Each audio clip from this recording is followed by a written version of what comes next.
If you've been scrolling through endless monitor listings, staring at rows of numbers, and still feel like you're one step away from a decision that could either boost your workflow or leave you stuck with a pricey paperweight, this review is here to clear that up. I've spent the past couple of weeks swapping my old 27-inch box for a 49-inch curved screen, testing it with spreadsheets, video calls, and a bit of gaming on the side, just to see where it actually shines and where it trips.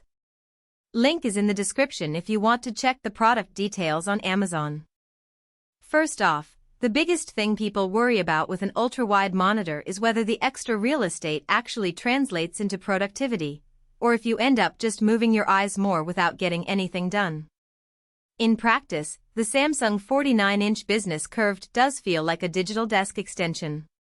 The dual QHD panels give you roughly 440 pixels of space, which means you can keep a spreadsheet open on the left, a chat window in the middle, and a browser tab on the right without constantly alt-tabbing. For anyone whose day is split between data entry and email, that layout cut my task switching time in half. The curve also helps keep peripheral vision comfortable. You're not forced to turn your head sharply to read the far edge, which is a subtle but noticeable ergonomic win during long sessions. Now, let's talk about the built-in speakers. Most ultra-wide monitors either skip audio entirely or ship with tinny, low-power drivers that you quickly replace with a soundbar.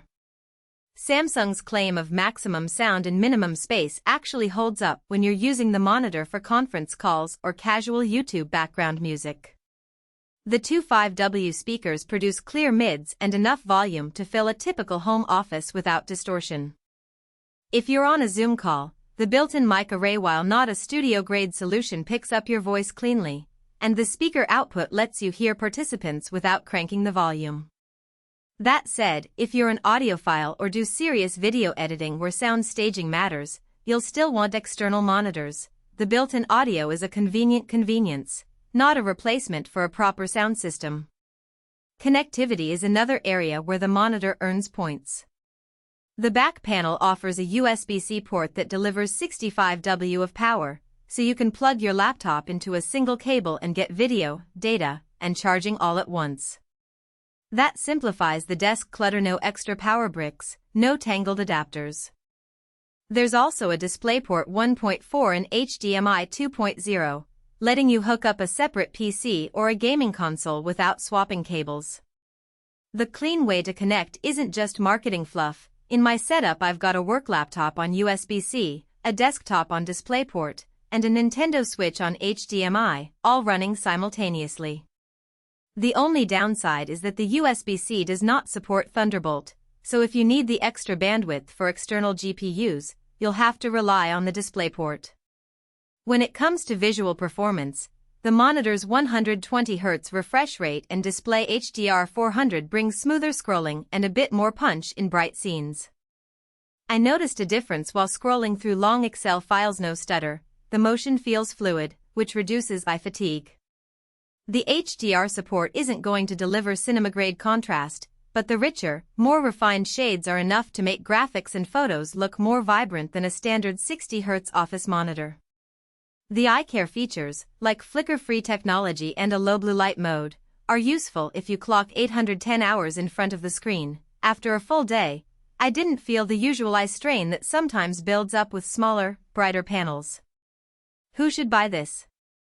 If you're a knowledge worker, a financial analyst, a content creator who juggles multiple timelines, or even a remote team manager who needs to keep several windows visible at once, the extra screen width pays for itself. The adjustable stand lets you raise or lower the monitor to eye level, which is crucial when you're dealing with a 49-inch panel that could dominate a low desk.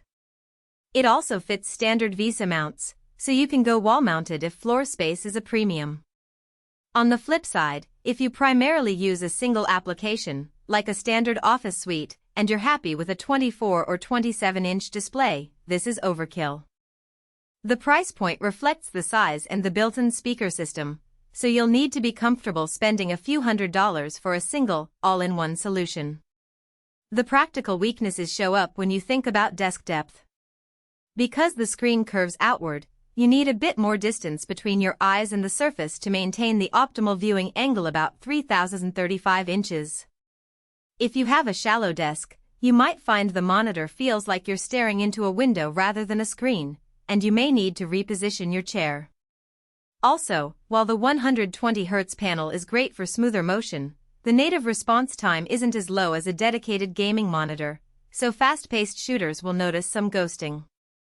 It's still fine for casual gaming or esports spectators.